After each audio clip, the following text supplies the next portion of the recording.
Hey guys, my name is Everth, and today I will be talking to you about the illusion that is narcissism. Hopefully, by the end of this small presentation, you will have a much better understanding on what narcissism actually is, where it came from, and how to keep a lookout for it next time you are reading literature. Now, before we begin, there is one question that we must know the answer to. What exactly is an illusion? An illusion is basically an outside reference within literature, as I have written up on the screen. Now, what do I mean by this? The way I like to put it, it's like a little inside joke that everybody is basically in on. And an illusion can be a reference to anything, and I mean anything. For example, there are four types of illusions: there's historical, mythological, literary, and religious. An example of a historical illusion can be comparing somebody to a tyrant or a figure from a long time ago. You can say, Henry was such a Nero. Nero was a tyrant from long ago, and that can be considered a historical illusion. Or you have mythological illusions. You can say, Henry was faster than Hermes. Hermes was the god of speed, and so therefore it becomes a mythological illusion. Like I said, an outside reference. You're making a connection. Then you have literary, which can be a connection or a reference to anything, a nursery rhyme, a poem, a novel, anything in that aspect at least. And then the fourth one is religious. You can make any sort of religious reference to your literature. And the important thing about illusions is that you must have a semi-decent amount of general information or background knowledge. The reason being is because if you do not, then these references or these illusions will either go completely over your head, or once you read them, you will be confused and you will not understand the reference that is being made. And what I like about illusions is that you don't need to have a long paragraph, you don't need to have a page, you don't even need to have 3 or 4 sentences. It can be as small as 1 to 2 words. And those 1 to 2 words will carry that powerful message that you want to bring across to your reader, that reference that you want your reader to understand. That way you won't have to write excessive amounts of information trying to explain it. Now, what exactly is narcissism? Narcissism, according to Google, is the excessive interest in or admiration of oneself and one's physical appearance. Now notice, there are also some other similar connections. You can have selfishness, you can have sense of entitlement, lack of empathy, admiration. In other words, you want to be the top dog, top male or female, and so on and so forth. Now, where exactly did this narcissism come from? Where exactly did this term come from? Well, I'm glad you asked. This term came after the story of Narcissus. And who was Narcissus? Like, who is this guy? Like, why do we care about him? Well, he was the offspring of a river god and a nymph. And there's one important thing about Narcissus. This guy was like a stud. He had the best looks. He was the most beautiful being on the earth. Like there was no one above him. The only person that could rival him was Lucas Hustic, but that is a very close second. But yeah, Narcissus, he was the, let's say, number one in looks. And this guy was a heartbreaker. An example we can see through his relationship, or lack of relationship, with Echo. And Echo was a nymph who had fallen in love with Narcissus. But what happened? Narcissus rejected her because Echo did not meet the standards of Narcissus. And what were his standards? His standards were that he would not be with anyone who was not as beautiful or even more beautiful as he was. Hence, where we get the term narcissism. But because of that vanity, he ended up paying a heavy price.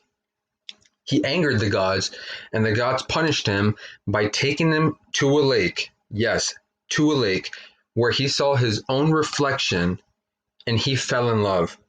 He said, I probably don't know, but I'm assuming he said, "Wow, what a beautiful being." And then you realize it was himself. And the sad part is, because he was so in love with his own reflection, because he was so mesmerized by finally being able to see someone who was as beautiful as him, aka his reflection, he did not move from that spot. And what happened? He died, either of starvation or other diseases, but the point is he died, and his body was later reincarnated to the flower that we know as Narcissus. Now, what are the attributes when looking for narcissism or a narcissistic person? What exactly are we looking for? And I wrote some stuff here. I wrote grandiosity, exploitation, entitlement, superiority, and above all, charming. Now, what do I mean by this? These are all just little branches that come to one main idea: being above everyone else, seeing yourself on this pedestal that makes you feel as if you are more important, as if you are better, more beautiful, etc., etc. Essentially, you think that you are number one, that you are the best. And someone who is narcissistic, such as narcissists, they believe that they are charming. They believe that everybody's eyes pop out of their heads from admiration. They believe that people's jaws drop to the floor when they see them because they are so mesmerized by how beautiful they are. Any one of these character traits that you see is definitely a giveaway for narcissism or a narcissistic person. Now, what am I trying to tell you here? Like, why does this matter? Like, what's the big idea I'm trying to get across? Simple. Do not be a narcissist. No one likes one, and no one will ever like one. Now, what do I mean by this? Like mentioned before, if you choose to put yourself on this pedestal as seeing yourself above everyone else, you are on the pathway to becoming your own version of narcissist. And I'm not saying you shouldn't be proud of what you do. I'm not saying you shouldn't be proud of who you are and just what makes you you. I'm just saying, don't do what narcissists did and start pushing everyone away because they weren't reaching your standards, your expectations. They weren't admiring you in the way that you wanted to be admired. Because although you may not face the same consequence as narcissists, because that's not possible, there will still be consequences such as being pushed away by family members, losing all your friendships, etc., etc. And it's a big slippery slope that takes you to nothing. Now, what are some uses in literature that we can see? As we know, we have recently read Beowulf. Now, who was Beowulf? A narcissist. He was an actual embodiment of the term narcissism. And if we go back to this slide, although maybe he wasn't as obsessed with his physical appearance, there was a lot of self-admiration, a lot of vanity, a lot of sense of entitlement. And we saw this throughout many, many parts of the story. When he chose to fight Grendel on his own, when he chose to fight Grendel's mother on his own, and then finally, when he went to go fight the dragon. That was one of the most incredible feats throughout the whole story, obviously, but it also showed one of the biggest points of narcissism within that story. Because of his necessity, because of his obsession with being the top dog and with showing everyone that he is above everyone else, as was custom in Anglo-Saxon culture, it ended up costing him the ultimate price, his life. Why? Because he wanted to be superior. He was so full of himself.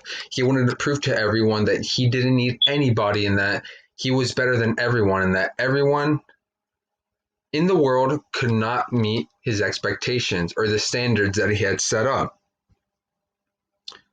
Coming to our conclusion, I have a little activity for you to do. In your writer's notebook, or in your specifically your free write section, write about a time where either you caught yourself being narcissistic or you saw someone being narcissistic. And it can be any moment in time.